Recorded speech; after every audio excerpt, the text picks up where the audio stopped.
नमस्कार। मुख्यमंत्री विष्णुदेव साय की अध्यक्षता में चल रही कैबिनेट की बैठक समाप्त हो चुकी है। कैबिनेट की बैठक में कई महत्वपूर्ण प्रस्तावों पर मुहर लगाई गई है। तो साथियों, जानकारी में आगे बढ़ने से पहले आपसे निवेदन है कि पहली बार अगर चैनल पर विजिट कर रहे हैं तो चैनल को सब्सक्राइब जरूर करें, साथ ही बेल आइकन को प्रेस करके उसको ऑल पर सेट कर लें, जिससे आपको कर्मचारियों से संबंधित जानकारी लगातार इस चैनल के माध्यम से मिलती रहे।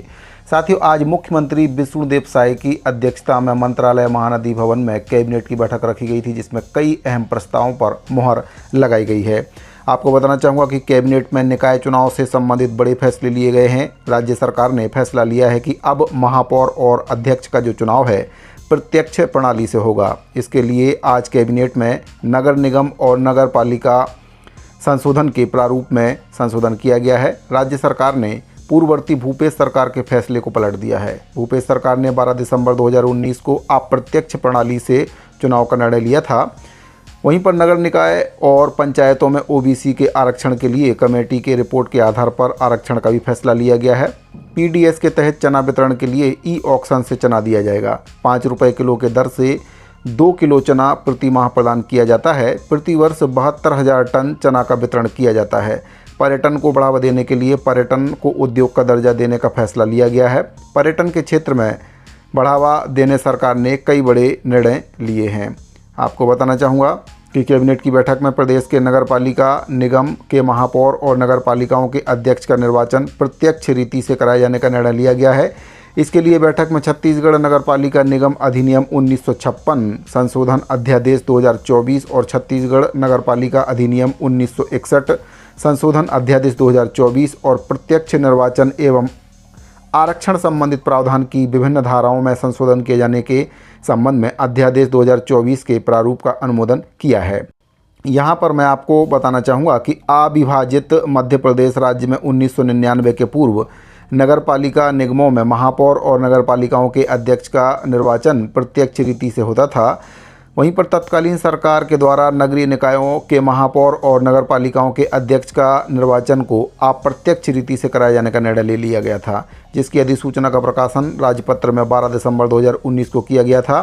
छत्तीसगढ़ शासन के पिछड़ा वर्ग और अल्पसंख्यक विभाग के द्वारा मंत्रालय द्वारा त्रिस्तरीय पंचायत एवं नगरीय निकायों के निर्वाचन में अन्य पिछड़ा वर्ग के प्रतिनिधित्व और आरक्षण के संबंध में स्थानीय निकायों में आरक्षण को एक मुश्त सीमा 25% तक शिथिल कर अन्य पिछड़ा वर्ग के संख्या के अनुपात में 50% आरक्षण की अधिकतम सीमा तक आरक्षण का प्रावधान की स्वीकृति पिछड़ा वर्ग कल्याण आयोग के प्रतिवेदन में प्राप्त अनुशंसा के अनुसार दी गई है। छत्तीसगढ़ पंचायत राज्य अधिनियम 1993 के अंतर्गत त्रिस्तरीय पंचायती राज संस्थाओं में अन्य पिछड़ा वर्ग के प्रतिनिधित्व और आरक्षण संबंधी प्रावधानों में संशोधन किए जाने हेतु विभिन्न धाराओं में संशोधन किए जाने का निर्णय लिया गया है। मंत्रिपरिषद के द्वारा सार्वजनिक वितरण प्रणाली के अंतर्गत पात्र हितग्राहियों को वितरण हेतु नागरिक आपूर्ति निगम को आवश्यक चना उपार्जन जो ई ऑक्शन प्लेटफॉर्म है उसके माध्यम से किए जाने की अनुमति दी गई है। तो साथियों, यहाँ पर मैं आपको बताना चाहूँगा कि जो राशन कार्डधारी हैं उनको प्रति माह 5 रुपये किलो के दर से 2 किलो चना दिया जाता है। वर्तमान में छत्तीसगढ़ सरकार के द्वारा चना वितरण योजना के तहत 30,22,000 परिवारों को लाभान्वित किया जा रहा है। राज्य को चना वितरण के लिए प्रति माह 6,046 टन और प्रतिवर्ष 72,052 टन चना की जरूरत होती है। चना का उपार्जन नागरिक आपूर्ति निगम के द्वारा किया जाता रहा है। छत्तीसगढ़ सरकार की चना वितरण योजना के माध्यम से हितग्राहियों को उच्च क्वालिटी का चना प्रदान किया जा सके, इसके लिए मंत्रिपरिषद ने नागरिक आपूर्ति निगम को ई ऑक्शन प्लेटफॉर्म के माध्यम से ये व्यवस्था की जाने की अनुमति दी है।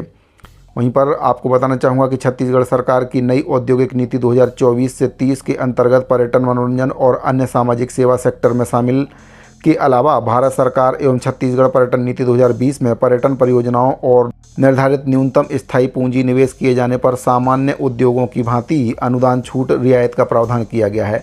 तो साथियों, इस प्रकार से कई महत्वपूर्ण निर्णय आज की कैबिनेट की बैठक में लिए गए हैं। तो जानकारी अगर आपको अच्छी लगी हो तो वीडियो को लाइक और अपने साथियों को शेयर जरूर करें। मिलते हैं अगले वीडियो में, अभी के लिए दीजिए इजाज़त। धन्यवाद।